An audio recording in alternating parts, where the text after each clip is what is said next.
Agora tem uma outra pesquisa, isso vem muito do que nós falamos aqui logo no começo do programa, que é justamente essa pergunta. Olha, temas relevantes aqui, de o que, obviamente, os empresários estão vendo que geram problemas para você continuar investindo.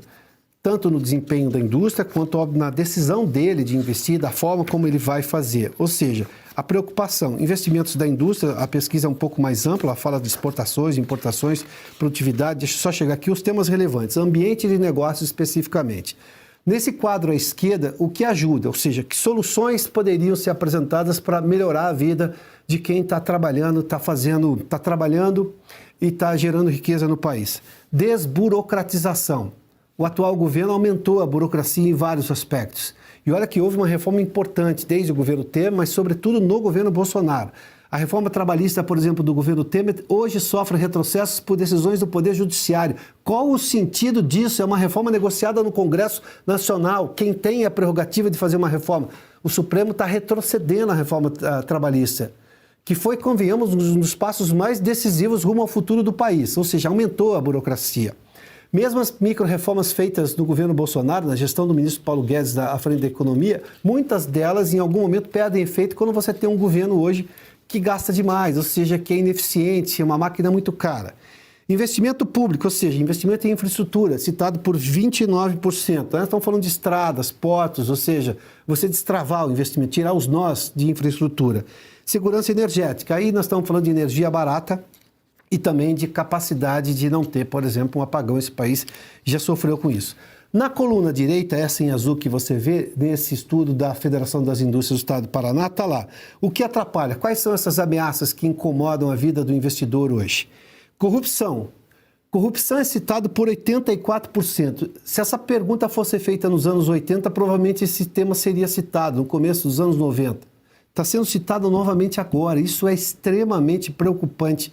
Houve um cavalo de pau no combate à corrupção no Brasil. Veja só o que o Supremo Tribunal Federal fez com a Operação Lava Jato. Hoje a gente vê o ministro Toffoli descrevendo quais as perguntas que uma delegada da Polícia Federal pode fazer, por exemplo, a um representante do Banco Central ou a um empresário que está sendo investigado. Lá atrás o Supremo considerou um absurdo as conversas do juiz Sérgio Moro com o procurador Deltan Dallagnol e arrebentou a Lava Jato.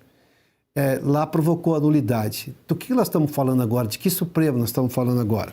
Corrupção hoje é um problema e eu tenho 2 ministros em relação à questão do Banco Master que estão com uma série de acusações, seja com contratos, tráfico de influência, como é que se chama o hotel lá, o resort, por aí vai, no caso envolvendo a família do ministro Toffoli.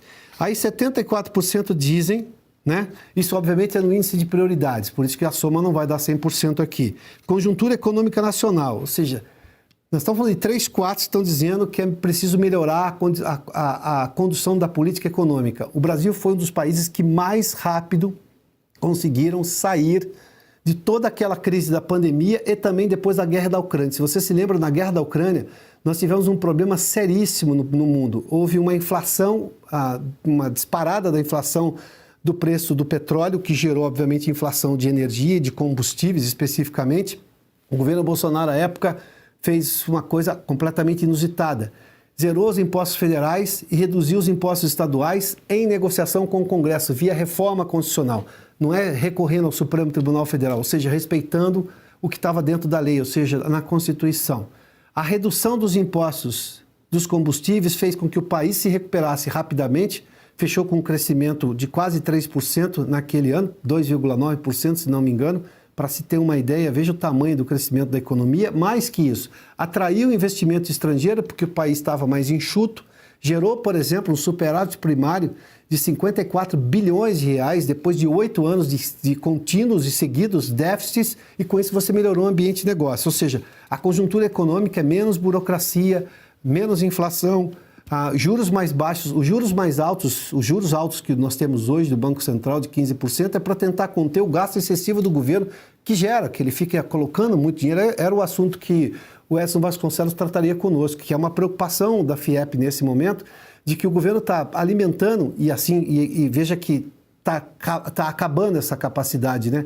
O PIB vai crescer menos esse ano, porque o governo já não tem mais dinheiro, em que pese o fato de ter esgotado todo o Tesouro Nacional ter esgotado, obviamente asfixiado o cidadão com cada vez mais impostos, o governo tem dificuldades agora de fazer investimento. E mesmo assim, o que faz é com dinheiro público. Quando você coloca dinheiro público tem que sair de algum lugar. Sai dos impostos das empresas que estão trabalhando os cidadãos.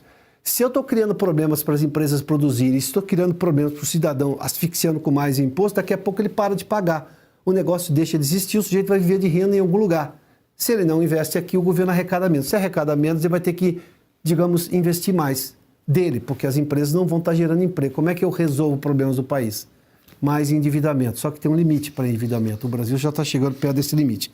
E, por fim, só voltando à pesquisa, 62% citaram agenda de reformas tributária, administrativa, né, fiscal, ou seja, essas questões todas, e políticas sociais governamentais, programas de auxílios. 50% disseram isso. Aí nós estamos falando, que foi o tema, inclusive, da abertura do programa de hoje, é gasto público com eficiência. Preocupação clara de como fazer que um benefício social seja provisório, para tirar o sujeito da situação mais difícil, aquela pessoa mais carente da situação mais difícil e recolocá-la na vida normal. A vida normal é pessoas que têm emprego em empresas privadas. É a vida da maioria das pessoas, que ela vai oferir renda, não dependendo eternamente de um benefício do governo. Um benefício de um governo deixa de ser assistencial e passa a ser assistencialista. Uma vez que se torne assistencialista, aí nós estamos criando, na verdade, estamos viciando o cidadão, para citar o poeta brasileiro, né?